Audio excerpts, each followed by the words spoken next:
Mentally, what kind of Miesha Tate are we looking at right now? Obviously, it's so tough to come back from a loss like you did at UFC 200, losing your belt, going through all of that, seeing Amanda with your belt now. Where are you at mentally? We know you work closely with some mental coaches. How are you feeling right now? I feel great, and I think sometimes the best mental coach you can have is yourself. Taking the time to ask yourself the questions that need to be answered. What was wrong, what was going on, what do I need? That's why I went and just traveled by myself for a while, just to have some me time and just get in touch with myself. And I went out to Belgium, I went out to Thailand and kicked off my camp there in Thailand. It was beautiful and amazing and refreshing, and they trained really hard, so I feel like I came into camp in incredible shape, and I learned how to deliver a lot of power behind my hands, so I'm very excited about that. And I feel like I'm ready. I feel like this is what was supposed to happen. As far as me being on UFC 205 and fighting in another historic, groundbreaking event, feels like I'm right where I'm meant to be. We spoke to Mark Hunt about his time in Thailand. He said how he had an almost near-death experience when he was there. It's a crazy fun place. Any crazy stories from your time? Well, I was in the ocean, and I guess that one tourist had died the day before from the box jellyfish, and I didn't realize that they were so I'm like counting my lucky blessings that I didn't get caught with one of those. So that was just kind of scary. I was like, well, I'm not going in the ocean anymore. It's like a very real thing. So nothing too crazy other than that, which I'm perfectly okay with. It was just solid training and very refreshing. Miesha, do you feel that you have to just win or win spectacularly?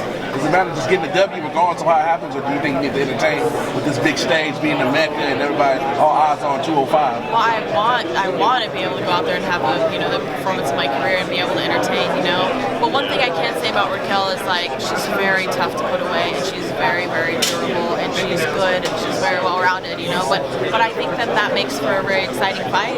So I want to go out there. I want to have the best performance of my career. That's what I've been visualizing. That's what I've been, that's what I plan on. But there's always the plan until you get punched in the face, right? Or until you punch someone else in the face. Is there any difference being on this stage, not being the main event, versus being 200? Because they're both big stages, and which one's bigger in your opinion? That's a good question. I would have to go with this one being bigger. Obviously, the venue and the historic, event that this is in New York and all that stuff. It's going to be quite a big stage. That's a good question, though, because a lot of people are wondering what's next for Ronda Rousey if she does win at UFC 207. Do you feel like you're sort of fighting for a chance to rematch her yet again if you beat Raquel?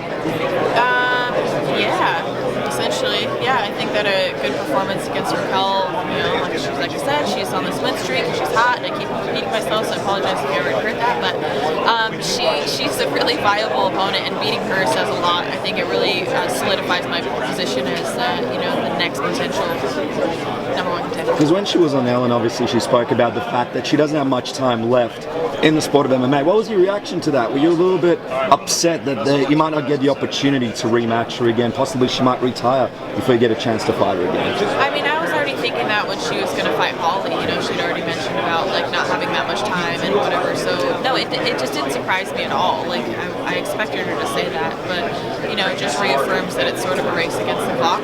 And so I don't know. I hope that whatever happens this next fight for Rousey, that it's not her last one. And I hope, obviously, that I go out there and win this fight on Saturday and can put an argument together why, a third fight hopefully will be in the foreseeable future. Miesha, for your career, so would you rather win over Ronda or get the belt back again? If you had your pick, if you had to pick one or the other, which one would you pick? I would pick the belt. Yeah, absolutely.